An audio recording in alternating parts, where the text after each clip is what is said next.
안녕하세요. 사연 읽어주는 방송작가입니다.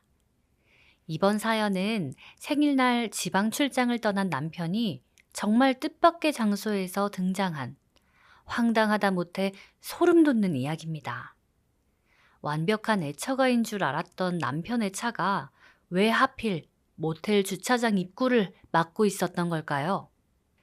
사춘기 아들과 함께 택시를 잡아 타고 남편과 추격전을 벌인 아내의 기막힌 사연. 바로 들어보시죠. 식탁 위에는 뚜껑도 열지 않은 생크림 케이크가 덩그러니 놓여 있었습니다. 거실 불을 끄고 스탠드 하나만 켜놓은 채 저는 멍하니 그 케이크 상자만 바라보고 있었죠. 그날은 제 48번째 생일이었습니다. 하지만 집 안은 적막하기만 했어요. 지방 건설 현장에 갑작스러운 사고가 터졌다며 미안하다는 말과 함께 대전으로 내려간 남편의 빈자리가 평소보다 훨씬 크게 느껴지더군요. 저녁 8시쯤 남편에게 전화가 왔었어요. 여보, 진짜 미안해. 당신 생일인데 내가 옆에 있어주지도 못하고. 내 맘 알지? 식탁 위에 꽃이랑 편지도 쓰니까 꼭 읽어봐. 주말에 올라가면 세상에서 제일 비싼 거 사줄게. 사랑해. 남편 강석 씨는 늘 그랬습니다. 다정하고 세심하고 제가 세상에서 가장 귀한 대접을 받고 있다는 걸 느끼게 해주는 그런 사람이었죠. 20년 넘게 함께 살면서 큰 소리 한 번 낸 적 없는 성인군자 같은 남편. 저는 그런 남편을 철석같이 믿었습니다. 아니, 숭배했다는 표현이 더 맞을지도 모르겠네요. 남편이 남기고 간 편지에는 태어나줘서 고맙다는 오글거리는 문구와 함께 빳빳한 신사임당 20장이 들어있었습니다. 그걸 만지작거리며 그래, 일 때문에 간 건데 어쩌겠어 하고 스스로를 다독이고 있었죠. 그때였습니다. 정막을 깨고 제 핸드폰이 요란하게 울렸어요. 밤 11시가 다 된 시각, 발신번호 표시 제한으로 걸려온 전화였습니다. 평소라면 받지 않았겠지만 혹시나 남편에게 무슨 일이 생긴 건 아닐까 하는 불안감에 서둘러 통화 버튼을 눌렀어요. 여보세요? 하지만 수화기 너머로 들려온 건 남편의 목소리가 아니었습니다.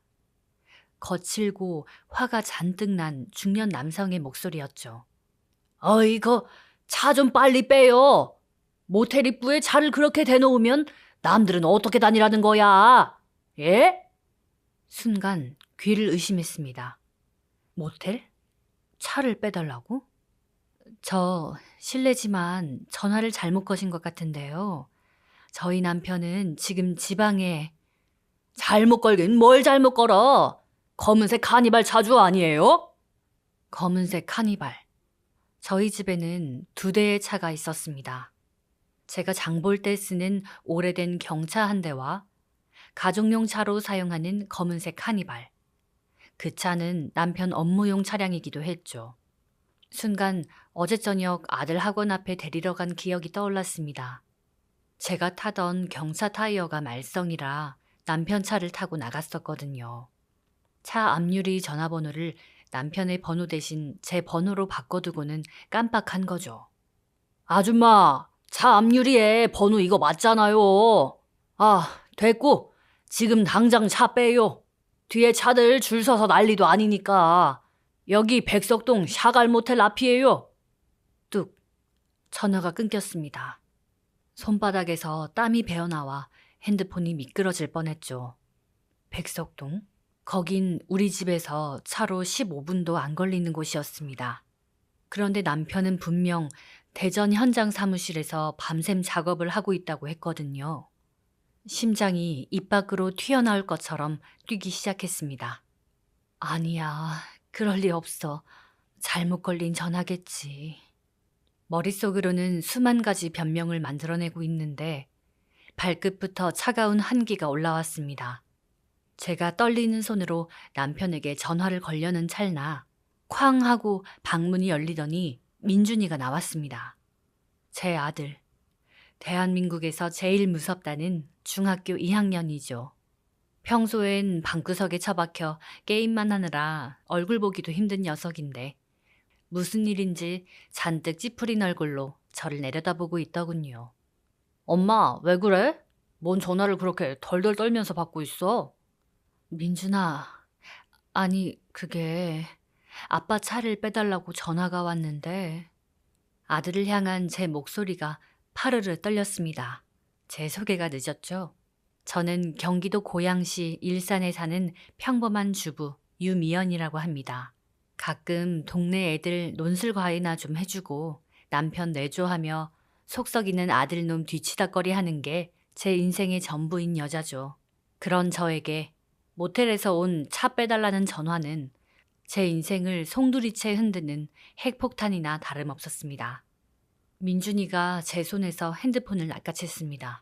최근 통화 목록을 확인하더니 녀석의 눈빛이 날카롭게 변하더군요. 백석동? 아빠 대전 갔다며. 근데 왜 차가 거기 있어? 글쎄.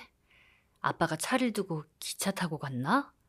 아니면 회사 동료가 아빠 차를 빌려갔을 수도 있잖아. 제 대답이 스스로 생각해도 너무 궁색했습니다. 남편은 차를 제 목숨처럼 아끼는 사람이라 남에게 운전대를 맡기는 법이 절대 없거든요. 민준이가 비웃듯 입꼬리를 올렸습니다. 엄마는 참, 아직도 아빠를 그렇게 몰라? 내가 저번에 말했잖아. 아빠 요즘 수상하다고. 핸드폰에 김 소장인가 뭔가 하는 사람이랑 카톡하는 거 본 적 없냐니까? 김 소장은 아빠랑 같이 일하는 사람이잖아. 동료랑 카톡하는 게 뭐 어떻다고 자꾸 그 소리야? 아니, 내 말이 그 말이잖아. 김 소장이면 누가 봐도 아저씨 같은데 남자한테 왜 보고 싶냐면서 하트를 날리냐고. 너, 내가 아빠 의심하지 말라고 했지. 아빠가 우리한테 어떻게 하는데. 제가 버럭 소리를 질렀지만 사실 그건 민준이가 아니라 제 자신에게 지른 비명이었습니다. 제 손은 이미 남편이 두고 간 꽃다발을 지디기고 있었죠. 민준이는 아무 말 없이 방으로 들어가더니 후드티를 챙겨 입고 나왔습니다. 그리고는 현관 신발장 위에 놓인 남편의 자동차 예비키를 챙기더군요. 비상용으로 보관해두는 키 말이에요. 가자. 뭐? 가긴 어딜 가. 가서 확인해야지. 아빠가 정말 대전에서 땅을 파고 있는지 아니면 일산 모텔에서 다른 걸 파고 있는지. 민준이의 말투는 차갑고 단호했습니다. 평소엔 대답도 잘 안 하던 녀석이 오늘따라 왜 이렇게 어른처럼 구는지 저는 그게 더 무서웠습니다. 신발을 신으려는데 손이 너무 떨려서 구두 주걱도 제대로 잡지 못했습니다. 엄마, 정신 차려. 가서 아빠 아니면 그 아저씨한테 욕 한 바가지 해주고 오면 되잖아. 왜 벌써부터 울고 그래? 민준이가 제 어깨를 툭 치며 앞장섰습니다. 엘리베이터를 기다리는 그 짧은 시간이 영겁처럼 느껴지더군요. 밤 11시. 아파트 단지는 평화롭기만 한데 제 가슴 속에서는 시커먼 파도가 일렁이고 있었죠. 여보, 당신 아니지? 제발 당신이 아니라고 해줘. 그냥 누가 장난친 거라고 그렇게 웃으며 말해줘. 단지 정문으로 나가자마자 민준이가 손을 번쩍 들어 택시를 잡았습니다. 택시에 올라타며 민준이가 목적지를 말했죠. 기사님, 백석동 샤갈 모텔로 빨리 좀 가주세요. 저희 아빠가 거기서 급한 일이 생겨서요. 택시 기사님은 백미러로 저희 모자를 힐끔 보더니 아무 말 없이 엑셀을 밟았습니다. 창밖으로 스쳐 지나가는 일산의 밤 풍경이 유난히 낯설게 느껴졌어요. 제 생일 케이크의 촛불은 꺼졌지만 제 마음속에서는 무서운 불길이 타오르기 시작했죠. 그 길이 끝나는 곳에 무엇이 기다리고 있을지 그때의 저는 상상조차 하지 못했습니다. 덜덜거리는 택시 안에서 창밖을 보는데 문득 한 달 전에 평온했던 거실 풍경이 떠올랐습니다. 그때까지만 해도 저는 제 인생이 꽤 괜찮은 축에 든다고 믿었거든요. 지금 생각하면 등에 소름이 돋지만 적어도 그땐 정말 행복했습니다. 저희 집은 전형적인 중2병 아들과의 전쟁터였습니다. 아들 키워본 집은 다 아실 거예요. 아들 민준이는 중학교 올라가더니 덩치만 산만해져서는 입만 열면 짜증이었죠. 그날도 그랬습니다. 학교 끝나고 오자마자 가방은 현관에 내팽개치고 씻지도 않은 채로 방에 들어가 컴퓨터 전원부터 켜는 거예요. 최민준, 너 학원 숙제는? 엄마가 게임하기 전에 숙제부터 하라고 했지? 주방에서 저녁 준비를 하던 제가 참다 못해 방문을 벌컥 열었습니다. 방 안에는 퀴퀴한 땀 냄새와 정체모를 호르몬 냄새가 진동을 했고 민준이는 헤드셋을 쓴 채 마우스만 미친 듯이 클릭하고 있었어요. 제 말이 들리지도 않는지 아, 저리로 가라고. 아, 죽었잖아. 하며 소리를 지르는데 정말이지 제 속이 시커멓게 타들어가는 기분이었습니다. 너 지금 엄마한테 소리 지른 거야? 당장 컴퓨터 꺼. 너 이번 기말고사 성적표 나오면 게임기 다 갖다 버린다고 했어, 안 했어? 아, 진짜 엄마는 왜 맨날 성적 얘기만 해?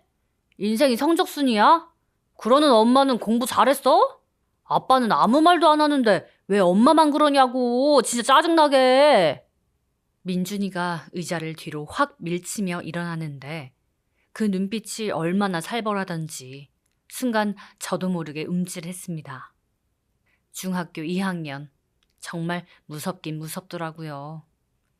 제가 아들을 가르치려고 덤벼들수록 민준이는 더 높고 단단한 성벽을 쌓아 올렸습니다.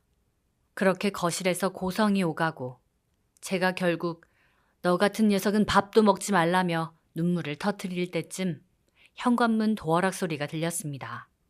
다녀왔습니다. 어이구, 우리 집도 전쟁 중인가 보네. 남편 강석 씨였습니다. 건설사 영업부장으로 매일같이 술자리에 현장 다니느라 피곤할 법도 한데 남편은 언제나 웃으며 들어왔습니다. 남편은 가방을 내려놓기도 전에 저에게 다가와 어깨를 감싸 안았어요. 아이고, 우리 미연 씨, 또 혈압 오른다. 일단 좀 앉아봐.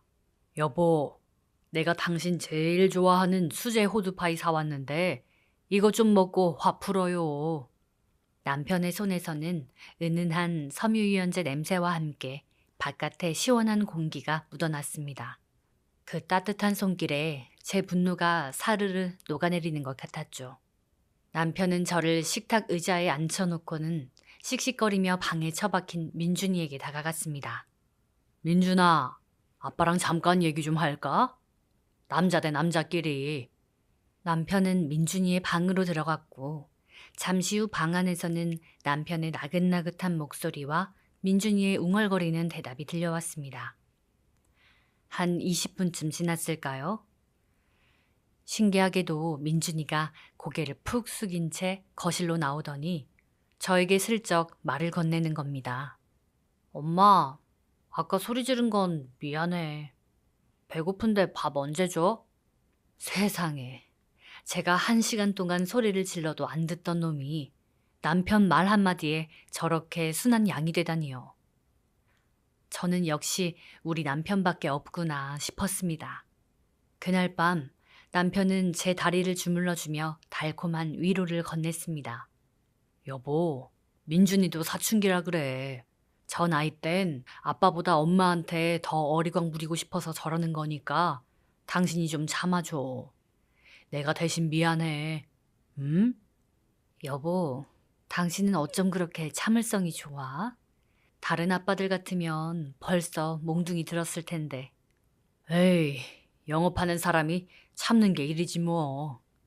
우리 미연이 고생하는 거 내가 다 아니까 걱정 마. 그렇게 말하며 제 손등에 입을 맞추는 남편을 보며 저는 제가 전생에 나라를 구했나 싶었습니다. 속 썩이는 아들놈이 있을지언정 그래도 일산에서 나름 이름 있는 아파트에 살고 있고 무엇보다 든든한 남편이 기둥처럼 버티고 있으니 제 인생이 참 우아하다고 생각했죠.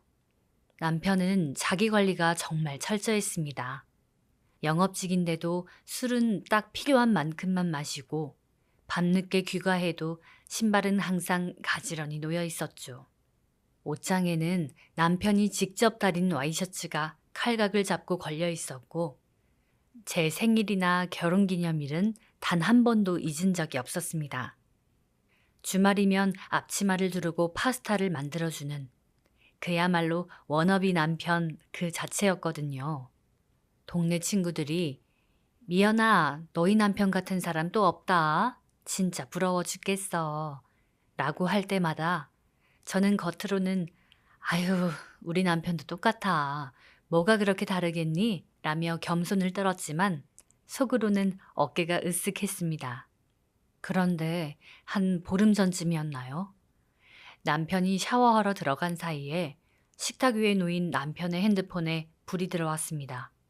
카톡 알람이었죠. 평소 남편은 핸드폰 비밀번호도 저랑 공유할 만큼 떳떳했습니다. 저도 의심해서 본 게 아니라 그냥 화면에 뜬 내용이 궁금해서 슬쩍 본 것뿐이었어요. 김 소장, 부장님, 오늘 정말 고생 많으셨습니다. 덕분에 잘 해결됐네요. 하트. 김 소장? 저는 남편이 관리하는 건설 현장 소장님 중 한 명인 줄 알았습니다. 그런데 하트? 요즘은 소장님들도 영업하는 부장한테 저런 걸 보내나 싶어 고개를 갸우뚱했죠.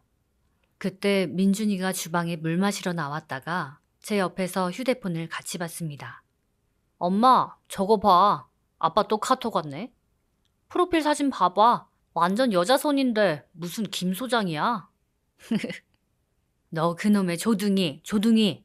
아빠 일하시는데 네가 뭘 한다고 참견이야? 아니, 내 말 좀 들어보라니까. 아빠 저번에 새벽에 나갔을 때도 저 사람한테 전화 오는 거 내가 봤거든? 근데 아빠 목소리가 완전 평소랑 달랐어. 엄마한테 하는 것처럼 막 나긋나긋한데 아우 완전 닭살. 최민준, 너 공부하기 싫으니까 별 생각을 다 하는구나. 아빠가 우리 위해 얼마나 고생하시는데 그런 소리를 해. 당장 들어가서 단어장이나 외워. 저는 오히려 민준이를 호되게 꾸짖었습니다. 감히 내 완벽한 남편을 모욕하다니. 사춘기 아들의 삐뚤어진 시선이라고만 생각했죠. 그때 민준이가 저를 빤히 쳐다보며 툭 뱉은 한마디가 아직도 귓가에 쟁쟁합니다. 엄마, 아빠가 너무 잘해주니까 눈이 멀었어? 나중에 후회하지 마. 아빠 진짜 수상하니까. 민준이는 혀를 차며 방으로 들어갔고 저는 속이 상해 남편에게 더 잘해주기로 마음먹었습니다. 불쌍한 우리 남편. 밖에서 저렇게 고생하는데 아들놈까지 저러니 얼마나 힘들까 싶었죠.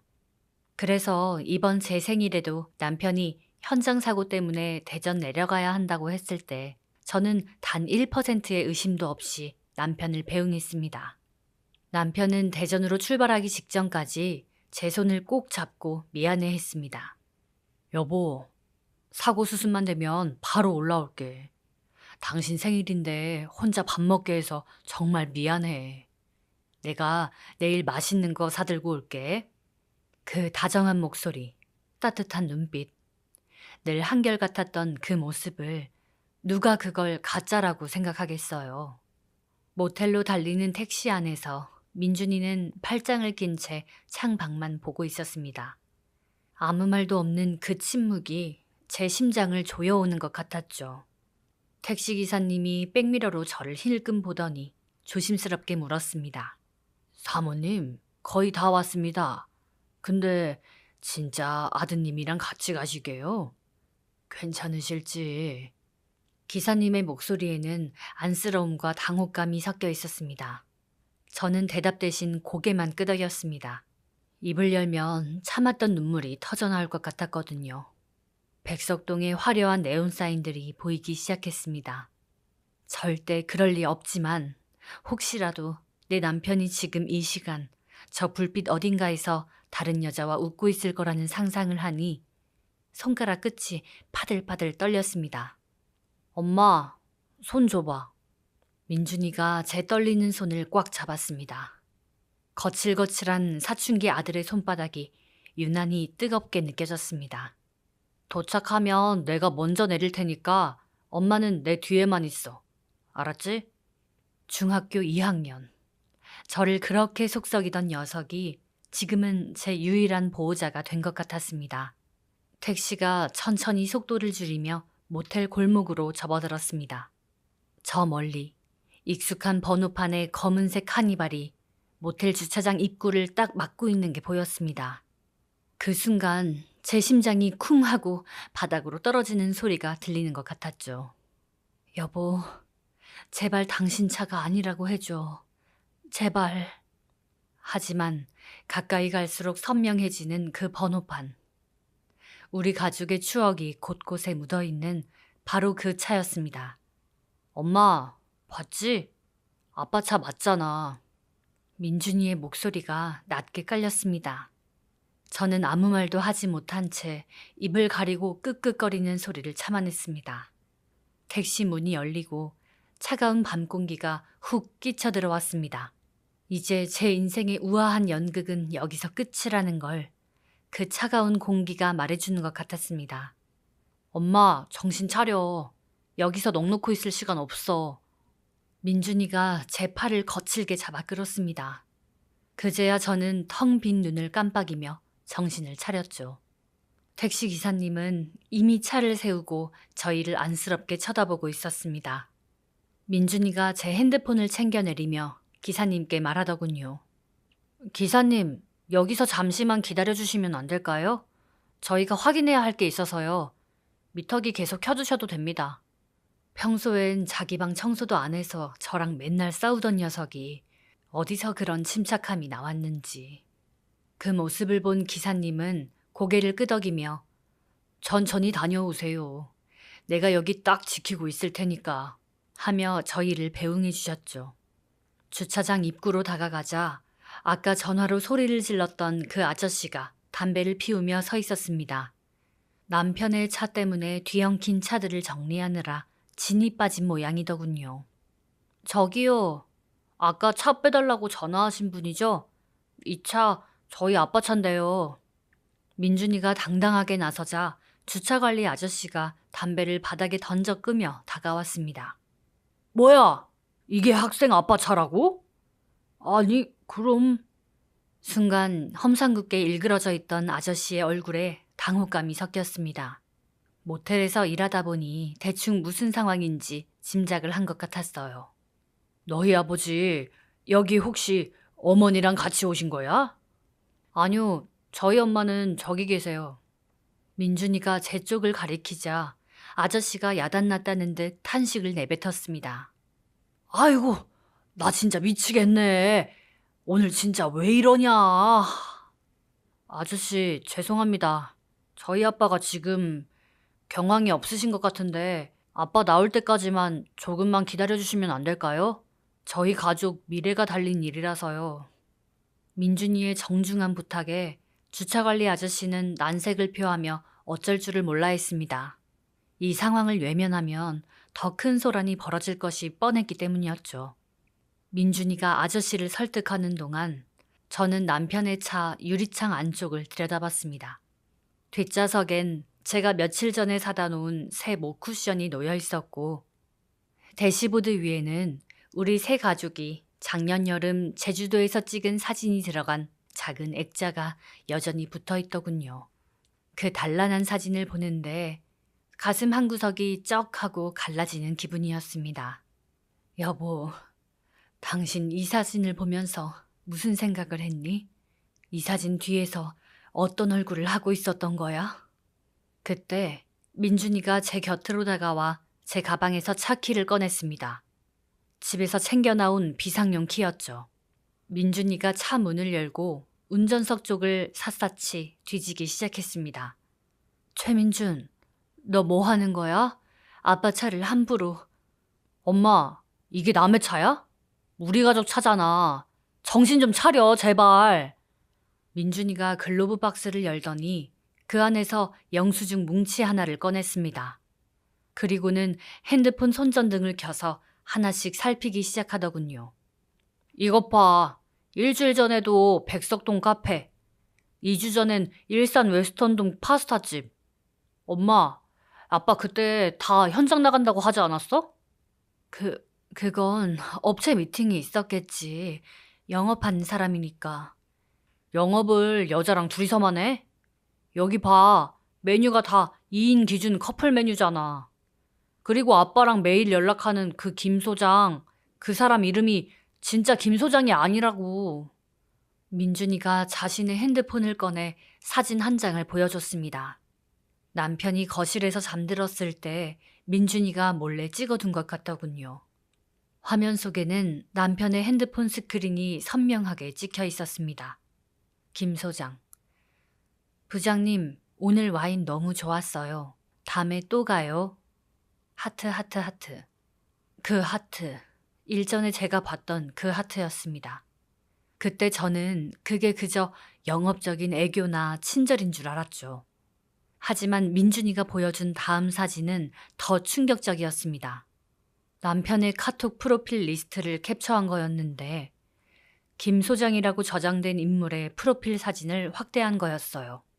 가늘고 긴 손가락에 빨간색 네일아트가 된 손이 와인잔을 들고 있는 사진. 그 와인잔 너머로 낯익은 얼굴이 살짝 비치고 있었습니다. 저는 그 얼굴을 본 순간 숨이 턱 막혔습니다. 이 사람 박소영 씨 아니니? 강석 씨네 팀 막내 대리. 맞아. 작년 우리 집 집들이 때 와서 사모님 요리 너무 잘하세요 하면서 살살 웃던 그 여자. 내가 그때 봤어. 아빠가 화장실 가는데 이 여자가 아빠 뒤따라가서 눈짓하는 거. 심장이 미친 듯이 요동치기 시작했습니다.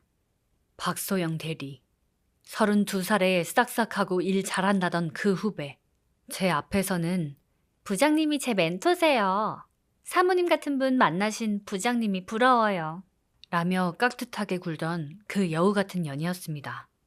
머릿속에서 파편처럼 흩어져 있던 기억들이 하나둘씩 맞춰지기 시작했습니다. 세차를 유난히 자주 하던 남편. 어느 날부터인가 은근히 풍기던 진한 향수 냄새. 대전이나 광주로 간다던 그 수많은 출장들. 그때마다 남편은 제게 여보 미안해. 얼른 다녀올게. 라며 애틋하게 굴었습니다. 저는 그런 남편이 안쓰러워서 보약까지 챙겨 먹였는데 그 힘을 다 엉뚱한 데 쓰고 있었던 거였죠. 엄마, 이거 봐. 민준이가 남편 차 내비게이션에 최근 목적지 목록을 눌렀습니다.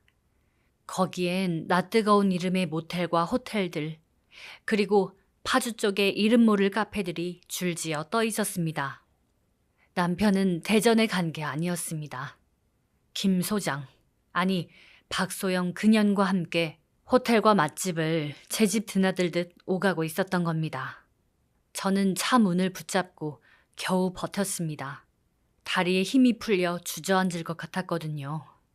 완벽했던 제 남편, 제 인생의 자랑이었던 그 남자가 사실은 저와 아들을 속이며 이런 추잡한 짓을 벌여왔다는 사실이 칼날이 되어 가슴을 비집고 들어왔습니다. 강석 씨, 어떻게 나한테 이럴 수가 있어? 어떻게? 눈물이 뺨을 타고 흘러내렸지만 분노가 슬픔을 금세 덮어버렸습니다. 제가 남편을 믿었던 만큼, 아니 숭배했던 만큼 그 배신감은 컸습니다. 제 인생의 20년이 통째로 부정당하는 기분이었죠. 엄마, 울지 마. 엄마가 울긴 왜 울어. 저런 인간은 이제 내 아빠 아니야. 조강지쳐 버려두고 바람이나 피우는 저딴 인간, 저게 그냥 쓰레기지 뭐야. 중2 아들의 입에서 나온 어울리지 않는 말도, 쓰레기라는 단어도 더 이상 귀에 거슬리지 않았습니다. 오히려 그 말이 제 가슴속을 뻥 뚫어주는 것 같았거든요. 민준이는 남편의 차 문을 다시 잠그고 제 손을 꽉 잡았습니다. 이제 어떡할 거야? 저기 들어가서 다 뒤집어 엎을 거야? 민준이의 물음에 저는 고개를 들어 모텔 건물을 올려다봤습니다. 화려한 네온 사인이 번쩍이는 저 건물 어딘가에 제 남편이 있겠죠. 박소영 그년이랑 살을 맞대고 제가 해준 보약을 기운 삼아 제 뒷말을 하며 웃고 있을지도 모릅니다. 그 생각을 하니 온몸의 피가 거꾸로 솟는 것 같았습니다. 차분하고 우아한 유미연은 더 이상 없었습니다. 아니, 그냥 뒤집어 엎는 걸로는 부족해. 이 쓰레기 같은 인간들의 실체를 온 세상 사람들이 다 알게 해줄 거야. 저는 핸드폰을 꺼내 카메라 앱을 켰습니다. 남편의 차가 모텔 주차장 입구를 막고 있는 장면, 번호판, 그리고 내비게이션의 목적지 목록까지 하나하나 사진과 영상으로 남겼습니다. 제 손은 여전히 떨리고 있었지만 눈빛은 그 어느 때보다 차갑게 식어 있었습니다. 민준아, 아빠가 지금 어디 있는지 정확히 알아야 해. 저 아저씨한테 물어보자.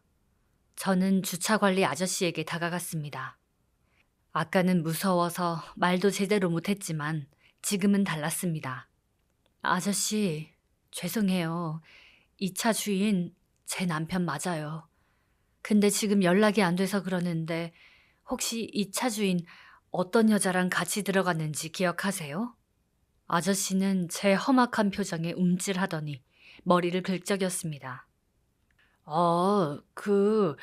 키 크고 머리 긴 젊은 여자분이랑 오셨더라고. 9시 좀 넘어서 들어왔을 거예요. 3층인가 4층으로 올라간 것 같던데. 사모님, 참으셔야지. 여기서 사고 치면 우리도 곤란해요. 9시. 남편이 제게 사랑해 여보라며 문자를 보냈던 바로 그 시간입니다. 저는 헛웃음이 나왔습니다. 9시에 모텔에 들어가면서 9시 5분에 아내한테 생일 축하 메시지를 보내는 남자라니. 이 정도면 정말 사이코패스 아닌가요? 사고 안 쳐요. 걱정 마세요. 저는 민준이를 데리고 다시 택시로 향했습니다. 기사님은 저희의 표정을 보고 상황이 심상치 않다는 걸 직감하신 듯 했습니다. 기사님, 여기서 조금 떨어진 편의점 앞에 좀 세워주세요. 거기서 상황 좀 지켜봐야겠어요. 택시는 모텔이 잘 보이는 골목 어귀에 자리를 잡았습니다. 저희는 어둠 속에서 그 화려한 네온 사인을 지켜봤습니다. 마치 사냥감을 노리는 짐승처럼요. 민준이는 제 옆에서 휴대폰으로 무언가를 열심히 검색하고 있었습니다. 엄마, 이거 봐. 간통죄는 없어졌어도 민사로 다 털 수 있대. 내가 증거 다 모아둘게. 아빠 회사 단톡방이랑 외갓집 식구들 단톡방도 다 준비해놔. 근데 민준아, 너 괜찮아? 아빠가 이런 사람이었다는 거 힘들지 않아? 제 물음에 민준이가 피식 웃었습니다. 나? 난 괜찮아. 아빠가 완벽한 척할 때마다 솔직히 좀 재수 없었거든? 나한테 걸린 게 한두 번이 아닌데 어디서 양반 행세야? 이제야 본 모습 나온 거지 뭐. 그랬습니다. 제 아들 민준이는 이미 오래전부터 눈치를 채고 있었던 거예요. 그것도 모르고 바보처럼 남편 앞에서 배실거리는 제 모습이 얼마나 한심해 보였을까요? 아들에게 미안한 마음과 부끄러운 마음이 동시에 솟구쳐서 저는 뭐라 답을 해야 할지 알 수 없었습니다. 내 걱정하지 말고 엄마 걱정이나 해. 나중에 아빠가 빌고 매달리면 마음 약해질 거잖아. 아니, 절대 그럴 일 없어. 오늘 내 생일이잖아. 내 생일 선물은 내가 직접 챙길 거야. 저는 주먹을 꽉 쥐었습니다. 밤은 깊어가고 있었지만 제 정신은 어느 때보다 맑아졌습니다. 저 모텔 문이 열리고 남편이 박소영의 허리를 감싸고 나올 때 그때가 바로 제 생일 파티의 시작이 될 겁니다. 남편 강석 씨는 상상도 못하겠죠. 자신이 그토록 무시하던 중2 아들과 세상에서 제일 다르기 쉽다고 믿었던 아내가 바로 코앞에서 자신을 기다리고 있다는 사실을요. 골목길의 가로등이 깜빡거리며 저희를 비췄습니다. 택시 안의 공기는 긴장감으로 가득 찼고 멀리서 구급차 소리가 들려왔습니다. 마치 제 부서진 인생을 수습하러 오는 소리처럼 들리더군요. 사모님, 저기 기운 내세요. 내가 이 일을 오래 하다 보니 이런 경우를 가끔 보는데 지금은 정신 바짝 차려야 합니다. 물어봤자 나중에 남는 거 하나도 없어요. 백미러로 저를 보던 기사님이 툭 던진 한마디에 저는 억지로 눈물을 삼켰습니다. 맞습니다. 지금은 울 때가 아니죠. 저 모텔의 화려한 네온 사인이 제 눈을 찔러대도 저는 두 눈을 부릅뜨고 지켜봐야 했습니다. 민준이는 제 옆에서 아무 말 없이 창밖을 주시하고 있었는데 녀석의 주먹이 얼마나 꽉 쥐어져 있는지 마디마디가 하얗게 질려있더군요. 기사님, 아까 그 주차관리 아저씨가 3, 4층이라고 했죠? 저기 불 켜진 방들 중에 하나겠네요. 민준이의 목소리는 소름 끼칠 정도로 차분했습니다. 녀석은 핸드폰 카메라 렌즈를 닦으며 언제든 촬영할 준비를 마친 상태였죠. 밤 12시가 조금 넘은 시각, 드디어 모텔의 자동 유리문이 스르르 열렸습니다. 제 심장이 덜컥 내려앉으며 멈추는 것 같았습니다. 누군가 검은색 코트를 입고 어깨를 움츠린 채 나왔거든요. 제가 10년 넘게 아침마다 챙겨주던 그 코트, 남편의 뒷모습이었습니다. 그런데 그 옆에 한 여자가 팔짱을 꼭 끼고 붙어 있었습니다. 짧은 치마에 화려한 하이힐을 신은 여자. 남편은 그 여자의 허리를 감싸 안으며 무언가 귓속말을 하는지 고개를 숙였고 여자는 까르르 웃으며 남편의 가슴팍을 살짝 밀치더군요. 그 모습이 어찌나 다정하고 자연스러운지 마치 신혼부부라도 된 것 같았습니다. 엄마, 지금이야. 내려. 민준이의 말과 동시에 저는 택시 문을 박차고 나갔습니다. 구두굽이 보도블록에 걸려 휘청거렸지만 아무런 통증도 느껴지지 않았습니다. 오로지 저 두 인간을 잡아야 한다는 생각뿐이었죠. 여보! 제 비명 섞인 외침에 남편의 어깨가 눈에 띄게 움찔했습니다. 천천히 고개를 돌리는 남편의 얼굴.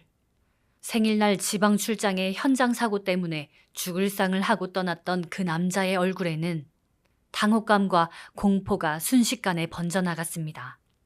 옆에 서 있던 박소영 대리도 얼어붙은 채 저를 쳐다봤죠. 여보, 당신이 여기 어떻게... 부장님, 사모님이... 박소영은 제 눈을 피하며 남편의 팔을 슬그머니 놨습니다.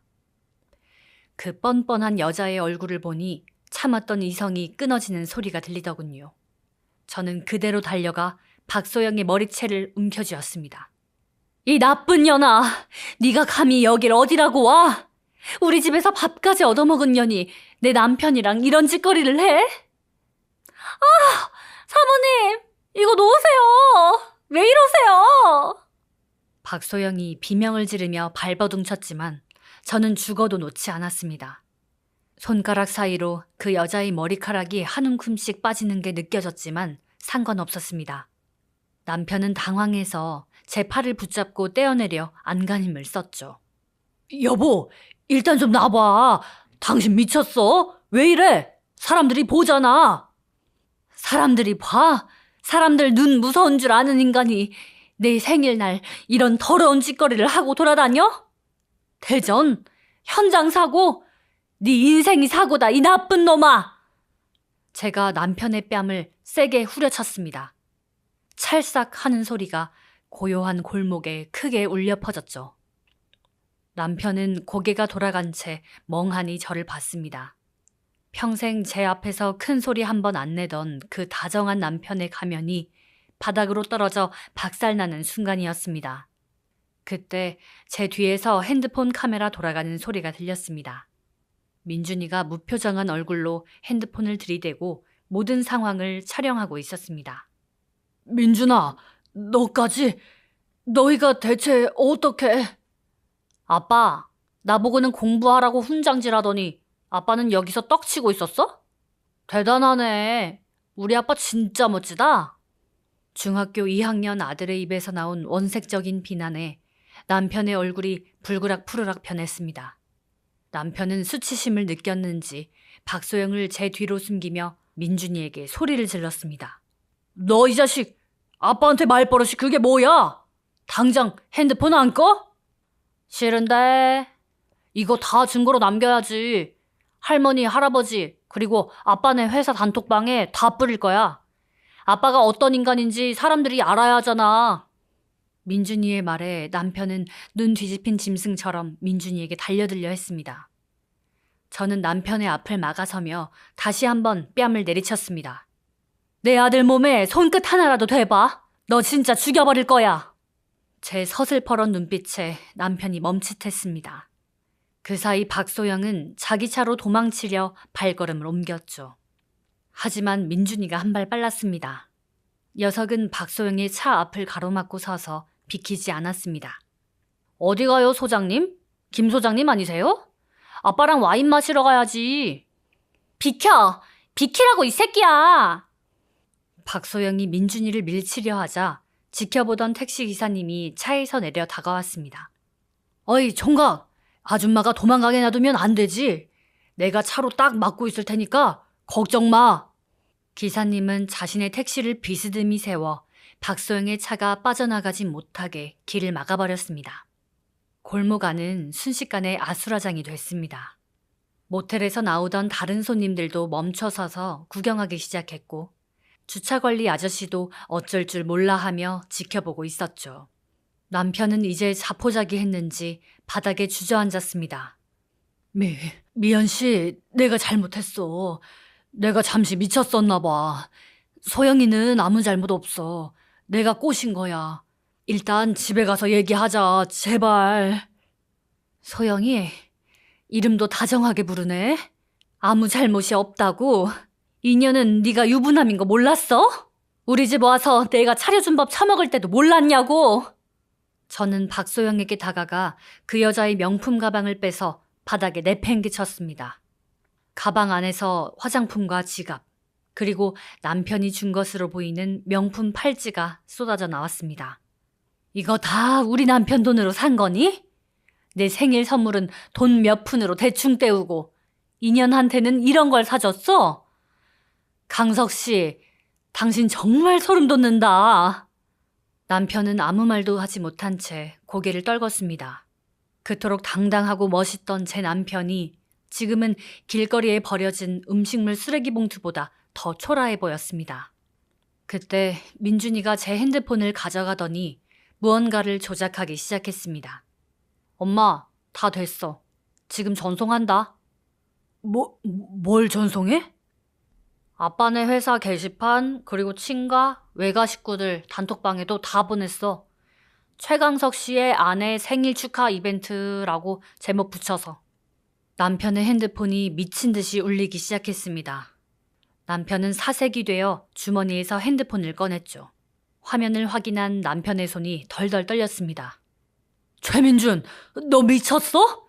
이걸 회사에 보내면 어떡해? 어떡하긴, 잘려야지. 쪽팔려서 회사 어떻게 다녀? 아빠가 그랬잖아. 남자는 책임감이 제일 중요하다고. 이제 아빠가 저지른 짓 책임져. 민준이의 목소리는 칼날처럼 날카로웠습니다. 남편은 핸드폰을 떨어뜨리고 허망한 표정으로 허공을 응시했습니다. 자신의 커리어가, 자신의 완벽했던 사회적 지위가 중2 아들의 손가락 하나에 무너져 내리는 걸 지켜보고 있었던 거죠. 박소영은 이제 울먹이며 제 발치를 붙잡았습니다. 사모님, 제발, 제가 잘못했어요. 회사에만은 알리지 말아주세요. 저 이제 결혼도 해야 하고. 결혼? 너같이 더러운 년이 결혼할 자격이 있다고 생각해? 남의 가정 파탄낸 년이 무슨 결혼이야? 너희 부모님한테 이 영상 그대로 보내줄 테니까 가서 잘 설명해봐. 저는 그 여자의 손을 차갑게 뿌리쳤습니다. 밤 공기는 여전히 차가웠지만 제 속은 뜨거운 용암이 흐르는 것 같았습니다. 배신감과 슬픔은 이미 분노라는 거대한 불길에 타버렸고 남은 건 오직 이 인간들을 철저하게 파멸시키겠다는 의지뿐이었습니다. 강석 씨, 당신이 나한테 그랬지? 태어나줘서 고맙다고. 나도 오늘 깨달았어. 내가 오늘 여기 오기 위해 태어났나 봐. 당신의 그 추악한 민낯을 세상에 다 보여주려고. 저는 남편의 차에 침을 뱉고는 민준이의 어깨를 감싸 안았습니다. 기사님, 다시 출발해주세요. 이제 볼일 다 봤습니다. 택시에 올라타며 뒤를 돌아보니 남편은 여전히 길바닥에 주저앉아 있었고 박소영은 구석에서 얼굴을 가린 채 흐느끼고 있었습니다. 그 비참한 풍경이 제 생일의 마지막 풍경처럼 보였습니다. 택시가 다시 출발하자 민준이가 제 손을 잡았습니다. 엄마, 잘했어. 이제 저런 가식적인 인간은 잊어버려. 내가 있잖아. 아들의 그 한마디에 참았던 눈물이 터져나왔습니다. 하지만 아까와는 다른 눈물이었습니다. 슬퍼서 흘리는 눈물이 아니라 지독했던 악몽에서 깨어났다는 안도감의 눈물이었죠. 백석동 모텔가를 빠져나오는 택시 안에서 저는 결심했습니다. 다시는 저 쓰레기 같은 인간 때문에 울지 않겠다고. 내 인생의 주인공은 이제 나 자신이고 내 곁에는 세상에서 제일 든든한 아들이 있다는 사실을요. 생일날 밤 저는 남편을 잃었지만 진짜 저를 찾았습니다. 그리고 제 아들을 다시 얻었습니다. 이제부터 시작될 진짜 복수는 더 처절할 겁니다. 제 분노는 아직 가라앉지 않았으니까요. 택시는 어두운 도로를 질주했습니다. 집으로 돌아가는 길, 라디오에서는 잔잔한 클래식 음악이 흘러나왔고 기사님은 조용히 엑셀을 밟았습니다. 창밖으로 스치는 가로등 불빛들이 마치 제 새로운 인생을 축하해주는 촛불처럼 보였습니다. 제 핸드폰은 불이 날 것처럼 진동하고 있었죠. 민준이가 아빠 회사 단톡방과 친가 식구들 단톡방에 생중계를 완료하자마자 연락이 멈추질 않았거든요. 평소 점잖기로 소문난 시어머니는 밤 12시가 넘은 시각에 전화를 10통 넘게 걸어오셨고 남편의 직장 동료들은 믿을 수 없다는 듯 경악 섞인 메시지들을 쏟아냈습니다. 집에 도착해 현관문을 열자마자 다시 전화가 울렸습니다. 시어머니였습니다. 혜미야, 너 진짜 미쳤니? 아무리 강석이가 잘못을 했어도 그렇지 그걸 회사 사람들의 친척들 다 보는데 울리면 어떡해? 내 아들 망신을 줘도 유분수지. 너 제정신이야? 평소 저를 미연아라고 부르며 다정하게 대하던 시어머니의 목소리는 온데간데 없고 도끼 어린 비명이 수화기를 타고 흘러나왔습니다. 저는 차갑게 웃으며 대답했습니다. 어머님, 아드님이 제 생일날 모텔에서 다른 여자랑 생일 파티하는 건 정신 제대로 박힌 짓인가요? 망신요? 본인이 저지른 짓인데 제가 왜 숨겨줘야 하죠? 앞으로 며느리 보고 싶으시면 김 소장, 아니 박소영 대리라고 반란 까진 그년한테 연락하세요. 끊습니다. 저는 전화를 끊고 핸드폰 전원을 꺼버렸습니다. 그리고 거실 소파에 앉아 아까 모텔 앞에서 찍은 영상들을 하나하나 다시 돌려봤습니다. 남편 강석 씨가 길바닥에 주저앉아 머리를 쥐어뜯던 모습, 박소영이 얼굴을 가리고 도망치듯 차에 올라타던 그 꼴사나운 풍경들. 신기하게도 눈물은 더 이상 나지 않았습니다. 오히려 속이 뻥 뚫린 것처럼 시원하더군요. 1시간쯤 지났을까요? 도어락 번호 누르는 소리가 들렸습니다. 남편이었습니다. 현관문을 열고 들어오는 남편의 몰골은 처참했습니다. 코트는 여기저기 구겨져 있고 얼굴은 제가 때린 자국 때문인지 벌겋게 부어올라 있었죠. 여보, 미연 씨, 일단 내가 다 설명할게. 그거 단톡방에 올린 거 지금이라도 취소할 수 없어?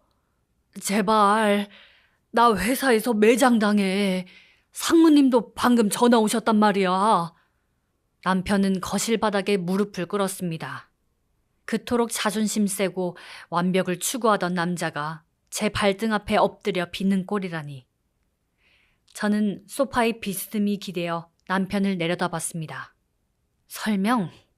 무슨 설명? 대전 출장 간다더니 백석동 모텔로 공간 이동이라도 했다는 거야? 아니면 박소영 대리가 현장 사고 수습 전문가라서 같이 있었던 거니? 강석 씨, 당신 입에서 나오는 말 중에 이제 단 한마디도 안 믿어.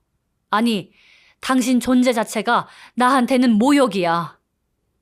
한 번만 봐줘. 우리 민준이를 봐서라도. 민준이? 당신이 우리 민준이 이름을 입에 올려? 당신 아들이 그 추악한 짓거리를 다 찍어서 전송했는데 걔가 널 아빠로 볼 것 같아? 민준이한테 당신은 절대 닮지 말아야 할 쓰레기 같은 인간이라고! 그때 방문이 열리고 민준이가 나왔습니다. 남편은 민준이를 보고 민준아, 아빠가 라며 말을 붙이려 했지만 민준이는 차가운 눈빛으로 남편을 지나쳐 주방으로 향했습니다. 아빠, 나 아까 찍은 거 원본 파일 웹하드에 다 올려놨어. 지워봤자 소용없으니까 헛수고하지 마. 그리고 엄마, 나 배고파. 우리 치킨 시켜 먹으면 안 돼? 민준이의 그 무심한 한마디에 남편의 어깨가 힘없이 처졌습니다. 저는 민준이를 보고 싱긋 웃으며 핸드폰을 켰습니다. 그래, 우리 아들. 오늘 제일 비싼 걸로 다리만 들어있는 걸로 시키자. 남편은 그 밤으로 짐도 제대로 못 산 채 집에서 쫓겨났습니다. 남편이 나가자마자 저는 현관문 비밀번호를 바로 바꿔버렸죠. 남편은 밖에서 문을 두드리며 울고불고 매달렸지만 저는 민준이와 나란히 앉아 치킨 상자를 열었습니다. 그 후 며칠 동안 일산바닥은 물론이고 남편의 회사까지 난리가 났습니다. 박소영 대리는 사내 불륜 사실이 퍼지자마자 사표를 던지고 잠적했고 결혼이 예정되어 있던 남자와도 파혼했다더군요. 남편 역시 권고사직 형태로 회사를 그만둬야 했습니다. 건설사 영업부장의 불륜 현장이 회사의 도배가 됐으니 어느 업체가 그 사람과 계약을 하겠어요. 사회적 사형 선고나 다름없었죠. 시댁 식구들도 처음엔 저를 비난하더니 민준이가 보낸 김 소장과의 카톡 전문을 확인하고는 입을 꾹 닫았습니다. 친정 부모님은 남편의 뺨을 한 대 더 못 때려준 게 한이라며 당장 이혼 전문 변호사를 붙여주셨습니다. 한 달 뒤 법원 근처 카페에서 남편을 다시 만났습니다. 수척해진 남편은 제게 재산 분할이며 양육비며 모든 조건을 수용하겠다고 하더군요. 다만 한 가지만 부탁했습니다. 민준이가 나를 한 번만 만나주면 안 될까? 내가 직접 사과하고 싶어. 저는 남편의 말을 듣고 민준이에게 전화를 걸어 스피커폰으로 연결했습니다. 민준이의 목소리가 들려왔죠. 아빠, 사과는 필요 없어. 그냥 엄마한테 줄 위자료나 제대로 줘. 그리고 앞으로 내 이름 팔아서 엄마 괴롭히지 마. 나한테 아빠는 그날 밤 모텔 앞에서 죽은 거야. 뚝. 민준이는 미련 없이 전화를 끊었습니다. 남편은 고개를 숙인 채 한참 동안 어깨를 들썩이며 울었습니다. 하지만 저는 그 눈물이 아내와 자식을 기만한 것에 대한 회개가 아니라 자신의 완벽했던 인생이 무너진 것에 대한 자기 연민이라는 걸 잘 알고 있었습니다. 모든 정리가 끝나고 집으로 돌아오는 길, 마트에 들러 민준이가 좋아하는 고기를 한가득 샀습니다. 이제 우리 집엔 거실에서 우아한 척하는 남편도, 그 뒤에서 몰래 바람 피우는 김 소장의 흔적도 없습니다. 집에 들어가니 민준이가 자기 방에서 게임을 하다가 슬쩍 고개를 내밀더군요. 엄마, 이제 다 끝난 거야? 이제 다 끝났어. 이제 우리 둘이 잘 살면 돼. 그럼 엄마, 늦었지만 생일 축하해. 너무 걱정하지 마. 내가 아빠 몫까지 앞으로 더 잘할게. 민준이가 씩 웃으며 농담을 던지는데 그 모습이 어찌나 기특하고 고맙던지 저는 녀석을 꽉 안아줬습니다. 사춘기라며 징그럽게 굴더니 어느새 훌쩍 커버린 아들의 넓은 어깨가 제 새로운 기둥이 되어주었죠. 제 생일날 시작된 그 지독한 추적전은 그렇게 끝이 났습니다. 저는 이제 매일 아침 남편의 와이셔츠를 다리는 대신 제 자신을 위한 커피를 내리고 민준이와 시시껄렁한 농담을 주고받으며 하루를 시작합니다. 사람들은 말합니다. 믿었던 사람에게 배신당하면 세상이 무너지는 것 같다고요. 네, 맞습니다. 제 세상도 한번 무너졌었죠. 하지만 무너진 폐허 위에 새로 지은 집이 이전보다 훨씬 단단하고 아늑하네요. 혹시 지금 이 사연을 들으며 남편의 핸드폰을 뒤져봐야 하나 고민하는 분들이 계신가요? 혹시라도 의심이 든다면 그냥 눈 감지 마세요. 진실은 아프지만 그 아픔 뒤에 오는 자유는 그 무엇보다 달콤하니까요. 기막힌 제 생일 이벤트 이야기 끝까지 들어주셔서 감사합니다. 네, 지금까지 경기도 고양시에서 보내온 유미연 씨의 사연이었습니다. 와, 정말 듣는 내내 손에 땀을 쥐게 하는 추격전이었네요. 생일날 밤 남편의 불륜 현장을 목격하고도 무너지지 않고 아들과 손잡고 당당하게 맞선 유미연 씨의 용기에 박수를 보냅니다. 특히 우리 중2 아들 민준이 평소엔 엄마 말 안 듣는 중2병 걸린 아들 같았는데 위기의 순간에 엄마의 가장 든든한 조력자가 되어준 모습 정말 감동이에요. 엄마, 내가 있잖아 라는 그 한마디가 미연 씨에게는 그 어떤 보석보다 귀한 생일 선물이 아니었을까 싶네요. 믿음이라는 이름으로 누군가의 잘못을 덮어주는 것보다 때로는 차가운 진실을 마주하고 새로운 시작을 선택하는 것이 진정한 나를 찾는 길일지도 모르겠습니다. 미연 씨, 이제는 아드님과 함께 더 많이 웃고 더 행복한 생일 맞이하시길 응원하겠습니다. 이 사연이 재미있으셨다면 구독과 좋아요로 응원해주세요. 더 좋은 사연으로 찾아오겠습니다. 여러분, 사랑합니다.